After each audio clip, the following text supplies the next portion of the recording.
Welcome to Talaterra, a podcast about freelance educators working in natural resource fields and environmental education. Who are these educators? What do they do? Join me, and let's find out together. This is your host, Tania Marien.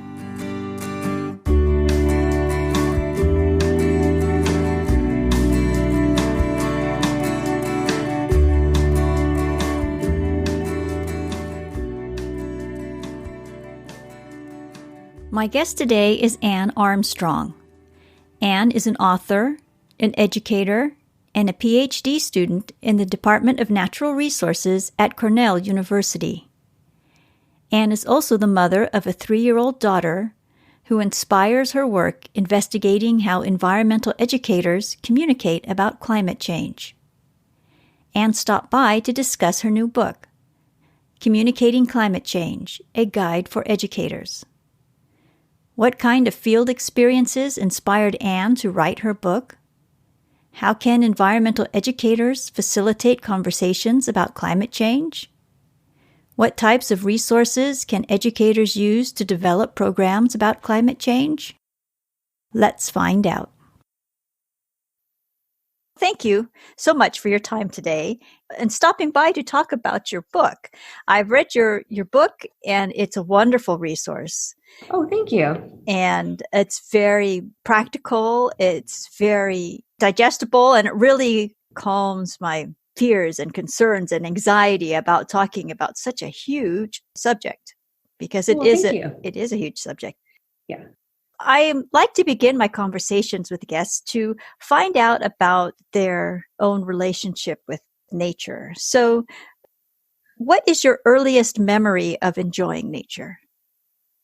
Oh gosh, that's a hard question. I think my earliest memory of thinking about birds was with my father on the street in where I grew up in Weymouth, Massachusetts, and listening to a mourning dove, and my father pointing out the song, and that was like the first bird song that stuck in my head. I think that's one of my earliest memories with nature, and then that kind of followed up with a couple additional bird-related experiences in school. We had leaders from a nature center nearby come and take us on a bird walk in this really scrubby little part of our schoolyard. And so I learned some additional really common birds, and that along with just being outside and playing hide and go seek. I was really privileged to grow up in a neighborhood where kids just kind of ran free, and we didn't have so-called wild nature, but we had a lot of nice grassy backyards with oak trees, and so those are I think some of my earlier foundational memories. And then my dad really caught on to my love for animals and being outside, and so started taking me on trips with him to New Brunswick and down East Maine. And so then I could talk about this for a long time, so I'm sorry. Earlier memory, I just was sitting with my dad on, oh God, I'm like actually getting emotional. It's like a really, really special time in my childhood. With my dad,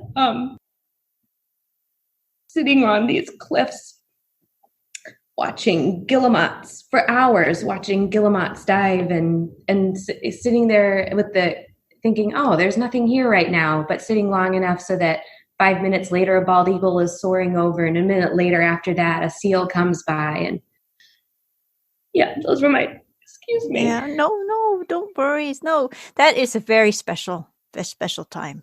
And what I'm finding with my guests is that their interest in nature, their first experiences were with their family, and their really most special experiences, it all began with their family. Yeah. And it's really very much a common thread. When did you realize that nature was important to you? I don't know if there was a specific moment. I think it was just it always was. And so when I started, maybe I became kind of politically aware during the 1992 elections when the first George Bush was up for re-election. And I watched the debates with my parents. And I know my parents pointed out, maybe because they knew that I really loved being outside, and I loved whales. I was really into whales at that time. I was a whale girl. They told me that George Bush was not a very pro-environmental person, that he was a pro-oil person, probably. That maybe they didn't specifically say that. And so I wrote him a letter telling him that he should protect the elephants, because I'd watched a lot of nature shows and like nature documentaries on PBS, spent a lot of Saturday mornings watching those. And I remember my mom saying, but Annie, we don't have elephants in the United States. Why don't you write him about animals that we have in the US? And I was like, no, I'm writing about elephants. I think it doesn't matter. George Bush should protect the elephants. And being really disappointed then when I got like a form letter back that said, thank you for your interest. So that was my first kind of political involvement as a 7-year-old. Okay, so you talk about the elephants. How do you address some educators out there make it a point to say what matters here is more important. Forget about the polar bears. Yeah. Worry about what's here. Yeah. I think probably because what I had seen on nature documentaries was not about my backyard. I never watched a nature documentary about starlings or gypsy moths in southeastern Massachusetts that wasn't negative about those are the things that I encountered every day. And so the things that were privileged and talked about most often that needed to be protected were those far off places and not those nearby places. So I think that's where my mind was at that time, probably as a little kid. So I guess a couple different points there that I think there are some misconceptions that what is physically distant is necessarily abstract or abstracted from our care, and what is local is necessarily good and relevant and the thing that we care the most about. So I think people always kind of assume, we leap to this conclusion and this assumption that locally place-based education is the best because it's going to be the most relevant. It connects with all of these schema that we already have. We know it, and so we'll love it and care for our local, and then hopefully that will scale out. But I think, and we talk a little bit about this in the book, and I'm not saying that place-based, I am not critiquing place-based education at all. It is so important to be involved in your local community. And probably the example I gave about the elephants is one reason that we should really focus. We should make sure that people know that their places are special, and that there's nature even in urban environments like in the South Bronx, where I'm doing some dissertation work right now. But sometimes the theory of change for place-based education, or for really focusing on the local aspect of place-based education, misses the point that we are really impacted by things that seem unique from other places, and that can equally be a motivator and a channel for people to become involved. How did you begin your career in environmental education? Okay, we know that it started in a very early age for you personally, Yeah. But professionally, when did you decide to enter this field? I kind of fell into it. In college, I was an English literature major and a geosciences minor, and I was walking through the halls of the English department the summer in between junior and senior year, thinking about what am I going to do? I didn't really want to go to graduate school for English literature, although I really loved everything about my English major. It just career-wise wasn't exactly where I wanted to go. And I saw this poster for environmental and science journalism, a graduate program. I can't remember where. And I was like, that's what I want to do. I would like to write about the science that I love. I'd like to, this is how I can combine these two things. And it never occurred to me before. But then I didn't get any internships in science or environmental journalism. And I did get internships in environmental interpretation with the National Park Service. And during my third internship was with the New York State Department of Environmental Conservation at a small nature center in central New York. I just was on the trail one day with a bunch of 7-year-olds, and they were gleefully pointing out squirrel tracks in the snow. And I just thought to myself, why am I trying to do environmental journalism when this is so much fun and so good and I can do this, and I know I can do it. I'm just going to stick with this. And so then I went on to get like longer seasonal positions. I got an MPS in environmental interpretation from SUNY College of Environmental Science and Forestry, and then worked for a while as an education director at the Chincoteague Bay Field Station in Wallops Island, Virginia, before deciding that I wanted to think more in the abstract and come back to school. Yeah. And from there, you went straight to Cornell? From Virginia. Yeah, I was on the Eastern Shore of Virginia for 5 years, from 2010 to 2015. And then what made you move to New York?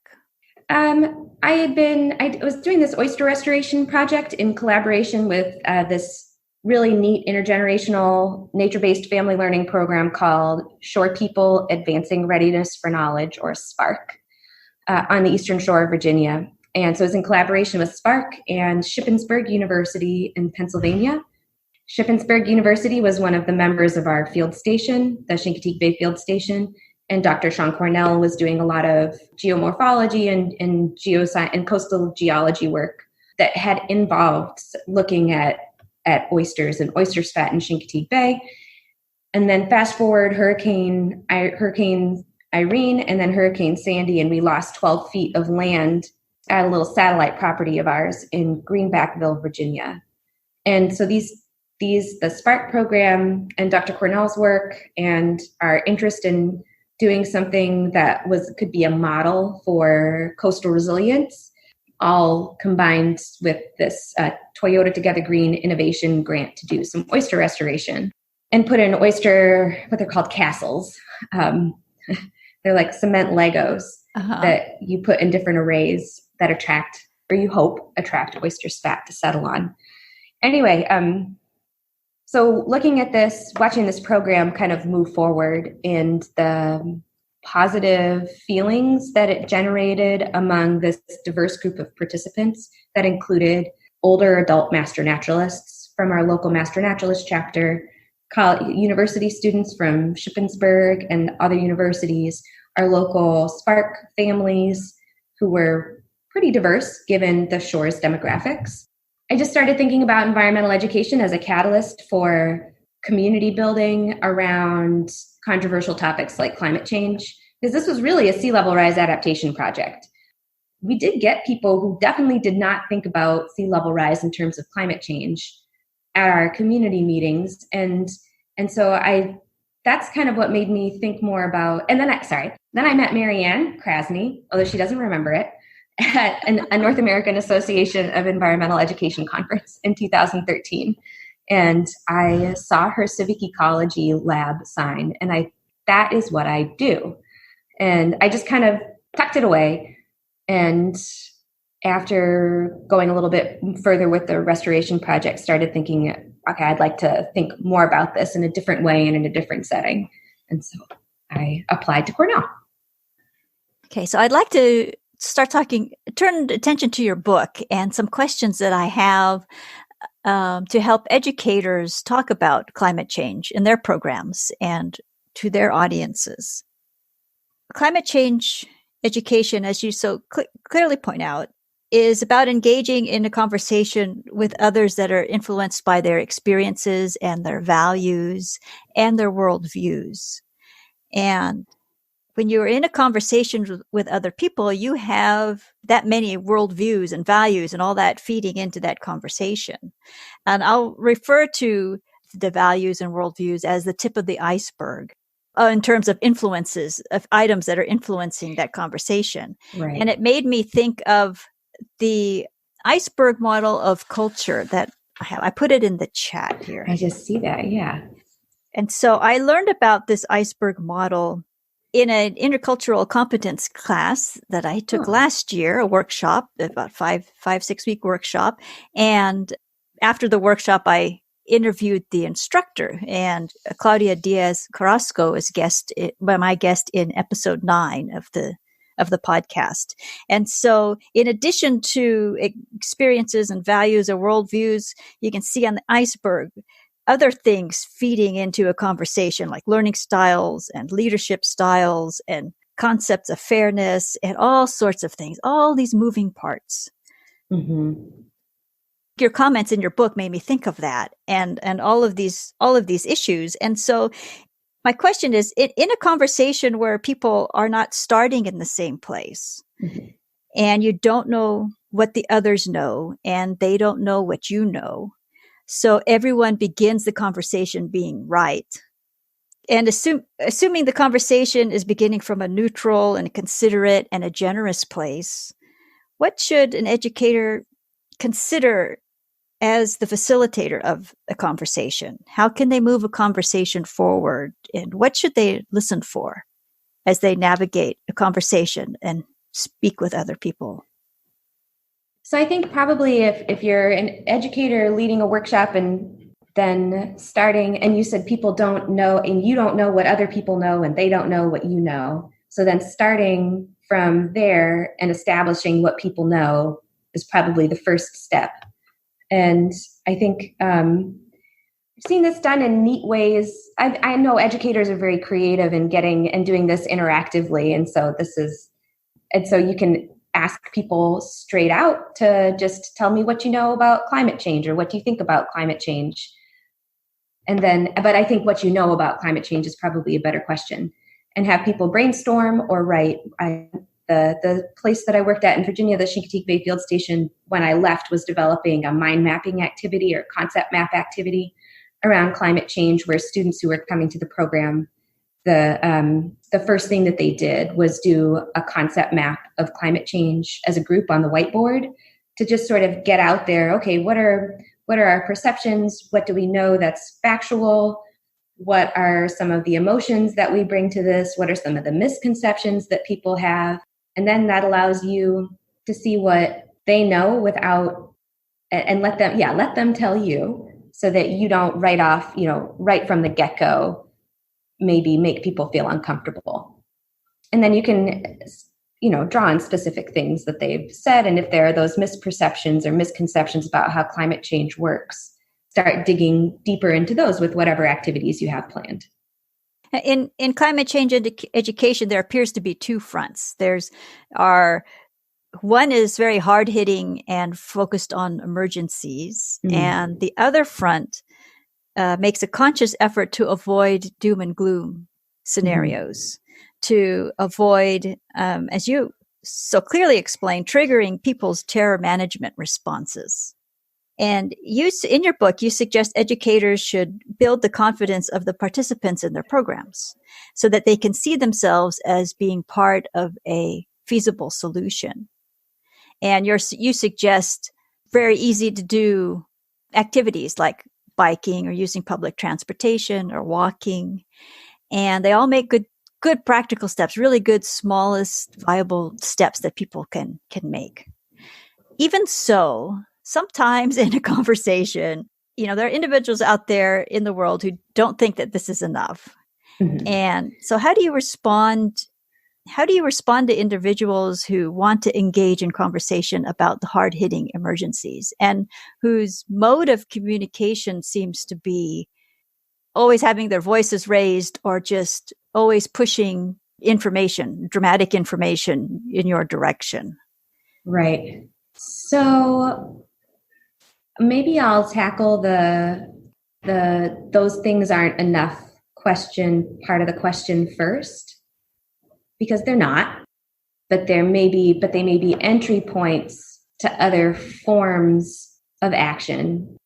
And so I think for example, one of the organizations that we highlight in the book, and from which I interviewed people for my master's thesis, is the National Network for Ocean and Climate Change Interpretation.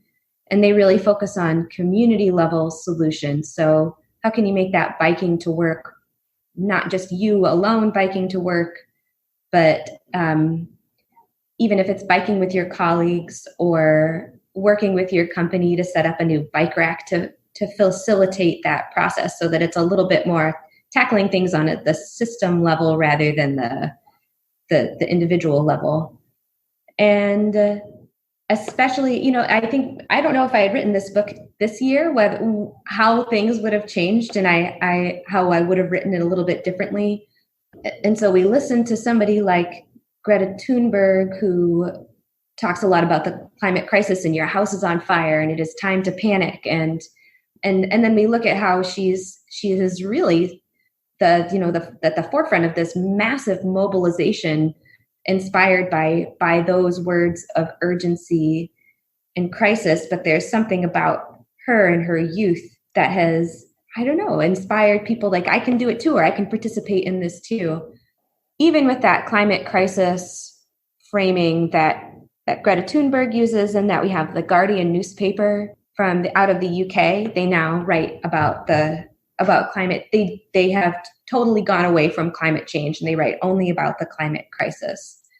But then it's still important to consider those things that we can do, but that without some sense of how can I mobilize can lead people to a sense of despair, which I think we don't need. And okay, I'm going to back up. Take your time. Yeah. Cause it's like I said, your suggestions are very practical, easy to do. And it's a really good way to build confidence, and so that people can feel like they're part of a collective effort. Right.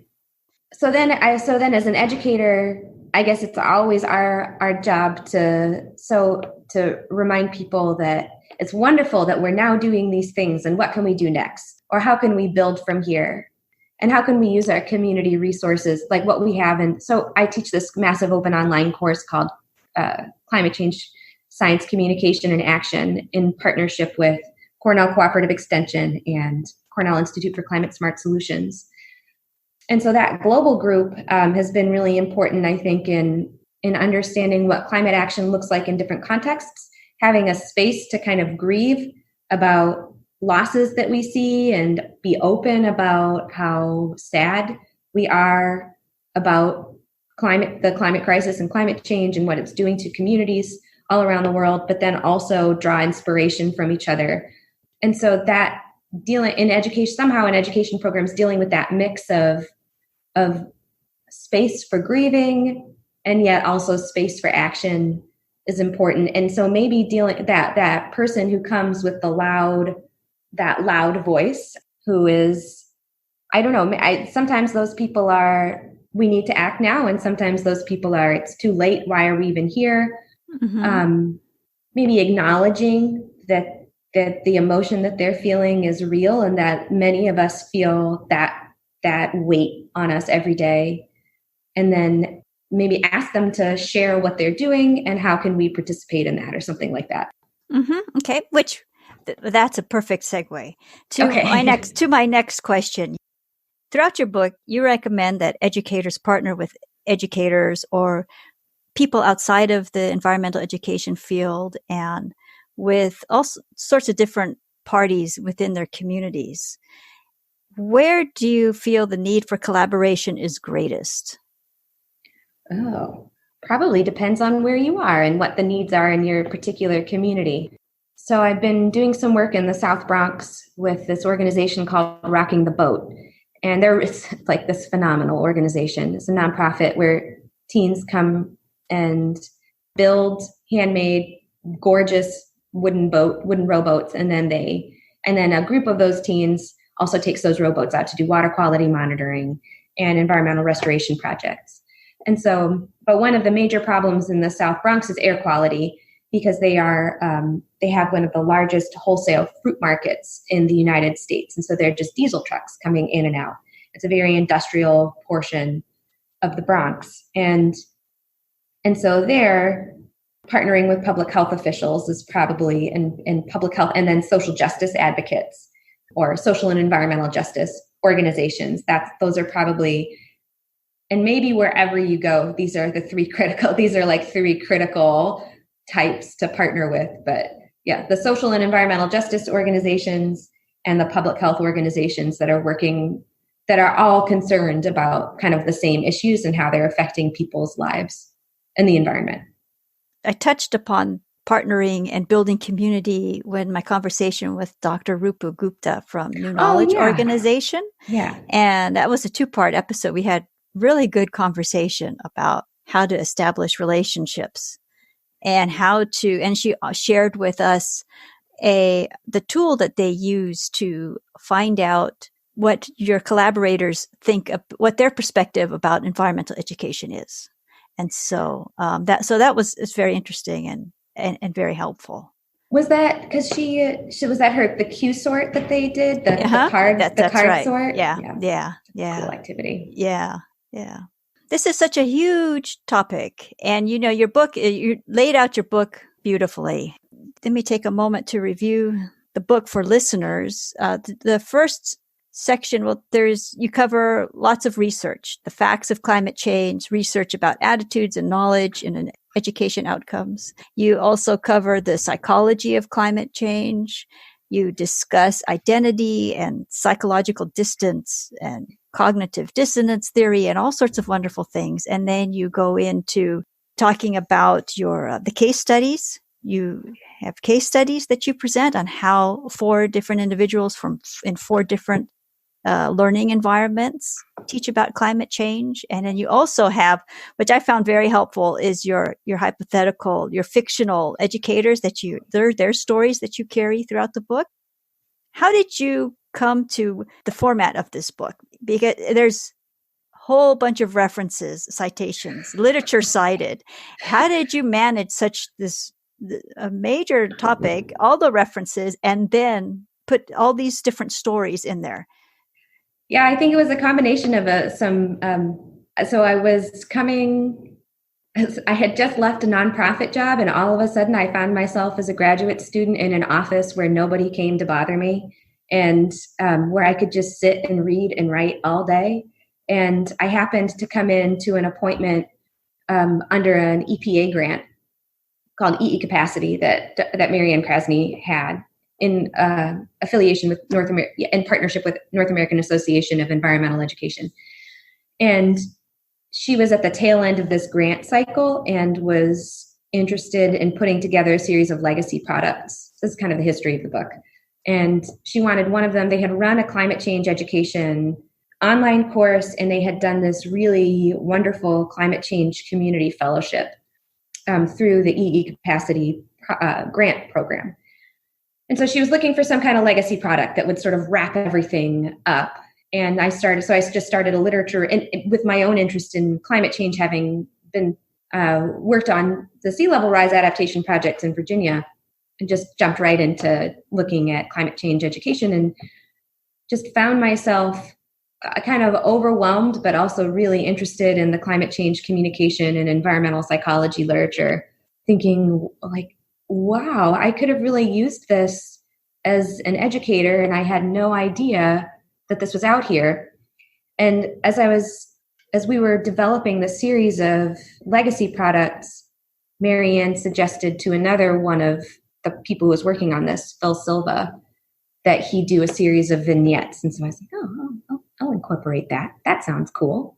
And then we started thinking, but throughout the time I was I worked really hard throughout the literature review to just kind of tie things together thematically and think about how all of this relates to how we do education. And so how do we tie in, how does communication, the concept of framing, what does that mean in education? And how does that actually relate to this sort of separate identity literature?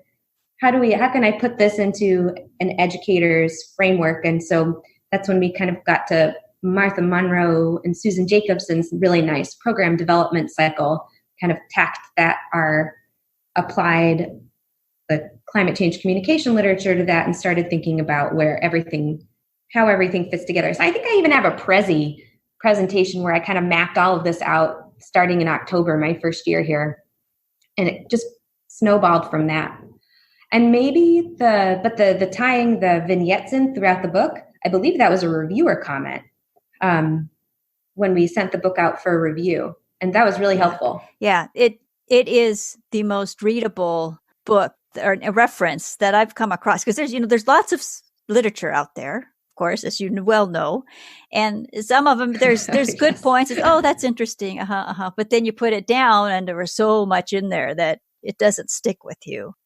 This sticks with you, and this makes you feel brave, okay, and makes you feel confident, and And at least for me, I can only speak for myself.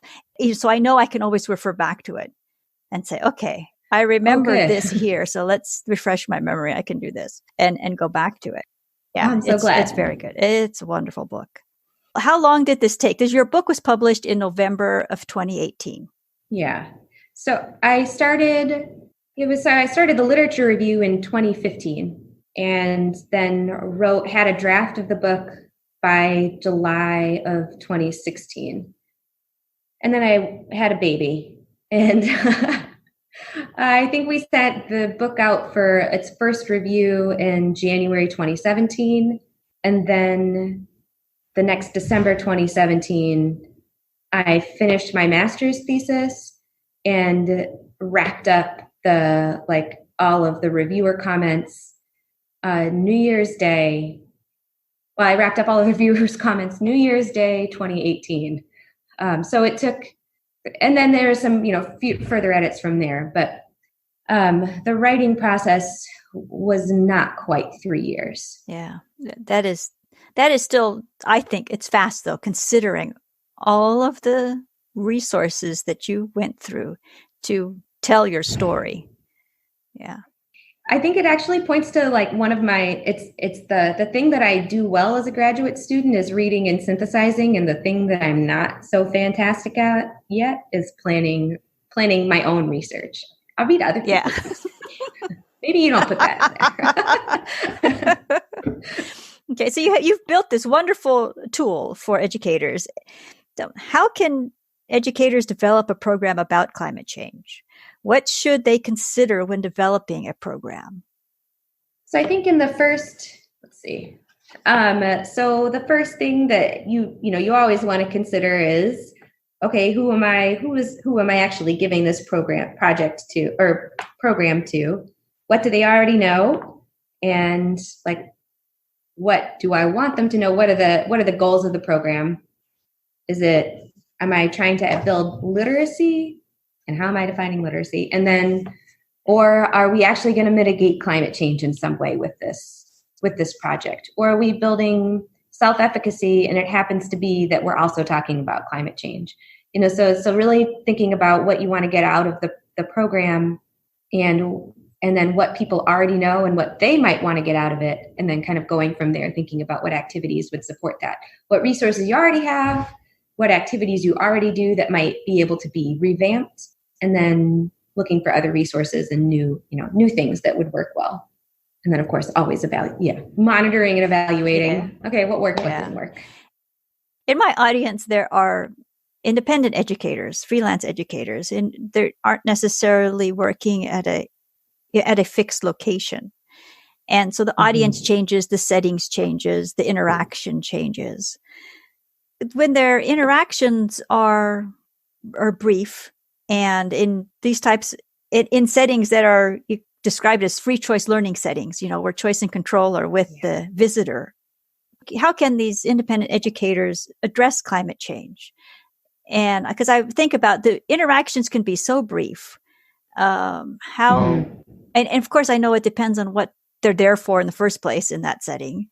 How can they touch upon such a big topic, do you think? So I guess, so I'm thinking of, a free choice learning setting where somebody is an independent educator, like maybe at a festival, or they're doing a booth somewhere. So the Climate Urban Systems Partnership, which was an NSF funded project in Pittsburgh, New York, Philadelphia, and DC, I think. They developed these really neat festival kits that were really interactive, and the goal was to bring kids to the table with materials that kids knew how to use, so for example, the kids would come and build Lego streets, and then put sponges in and look at, and it's really similar to a project wet activity actually, and then pour water over and think about, so that if the sponges represent green infrastructure or bioswales or whatever it happens to be, then what amount of green infrastructure do we need for the runoff to be less? And so then while the kids are kind of exploring and constructing, this adaptation solution, then the educators are sort of engaging with the parents about that. Now, that's not that brief. That's probably, I don't know how brief that is, but that could probably be anywhere from 5 to a half minutes to a half hour, depending on how much the kid likes the activity.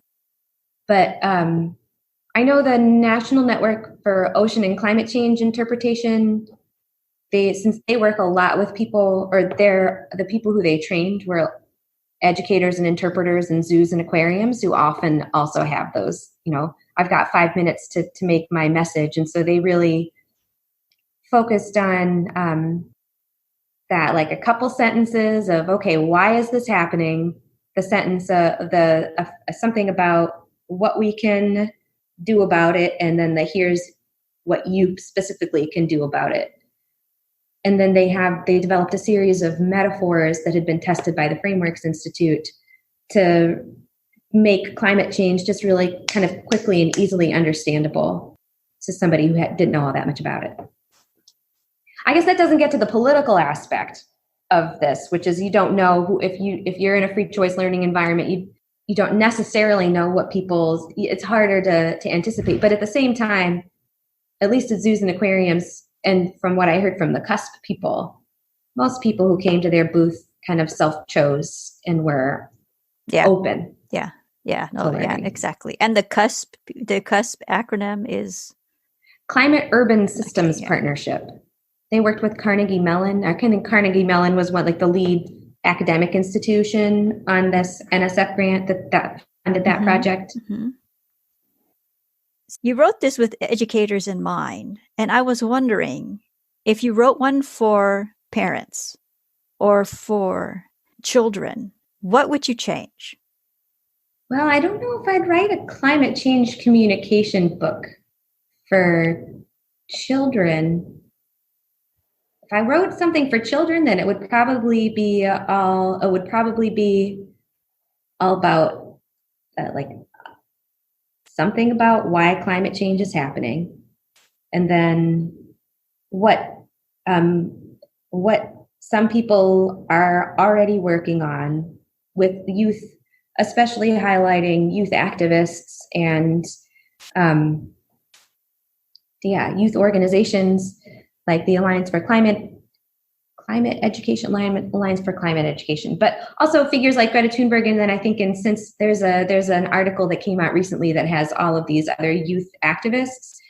And this is a good question because I have to actually do a teen-related climate program in a couple weeks. Anyway, so I'd start with the basics, but probably, start with the basics of climate change, get that basic climate literacy going. But then maybe there would be box call-outs or something like that, even in that climate science chapter, that highlighted what people were doing to address the issues. So I think I would work hard to tie in, I don't want to call them solutions because we're not really solving climate change, but actions that people are working on. I might use the drawdown resource as a touchstone for talking about climate actions. And then maybe I would have something that would scaled up. So it was climate actions as an individual, climate actions in my family, climate actions in my community and school. Yeah, I think I would probably, and then also wrap in the stories. It would probably be, this sounds like a book series. Yeah, it sure does. And then and that would be a good one for parents too, a good family book, right? Yeah. Yeah. Wonderful. Since publishing the book, is there anything that you think you would change at this point? Yeah, I would add a justice and equity piece to the book. And that is one thing that is sorely lacking. And so kind of in response to, especially just over the last year and a half since the IPCC report came out in 2018 that said we have 12 years, that report. I have become so much more conscious of my lack of attention to to climate justice and equity in climate actions. And so there would definitely be something about that. And so I would hope to weave it through the book. So that is a huge gap right now. And so I think if I ever were like invited to do another edition, then that would be its own chapter plus a vignette, plus a case study, plus things that were wrapped in. And so what we've done in our course this last year because the course that we run uses this book as its textbook and along with a lot of other readings, but we've added some climate justice lectures or a climate justice lecture and readings, and then tried to weave the concepts through. What's next for you? So I'm working on my dissertation right now, and I spoke a little bit about it earlier, but one of the reasons that I came to Cornell was to work with Marien Krasny and really think about environmental stewardship and the processes of environmental restoration and monitoring that bring people together. And so I'm kind of the work that I'm doing in the South Bronx with Rocking the Boat is really like the kind of an exploratory case study that I hope will be the foundation for the rest of my dissertation work. So yeah, if you talk to me in 2021, that's my timeline. We'll hopefully have that completed, and we'll have a few other cases that I'll have looked at in different places, and we'll have fleshed out the Bronx case study as well. And some of the things that I'm just like really interested in are how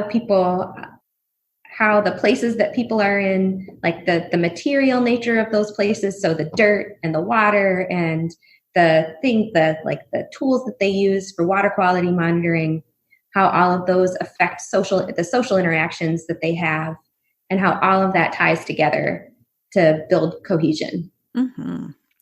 You wrote this book for environmental educators, and it really doesn't matter if they're independent or affiliated with an organization, a nature center, museum, or anything. It is a wonderful resource.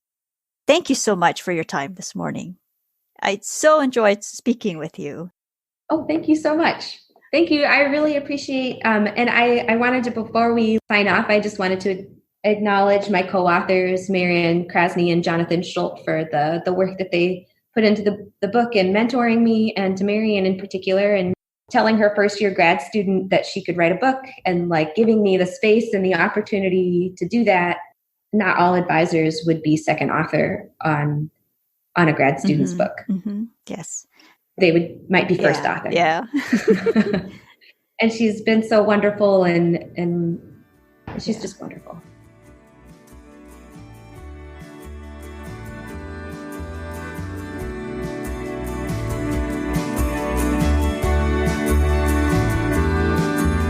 Talaterra is a podcast for and about independent educators working in natural resource fields and environmental education. If you enjoyed this episode, please share it with friends and colleagues. Thank you so much for joining us today. This is Tania Marien.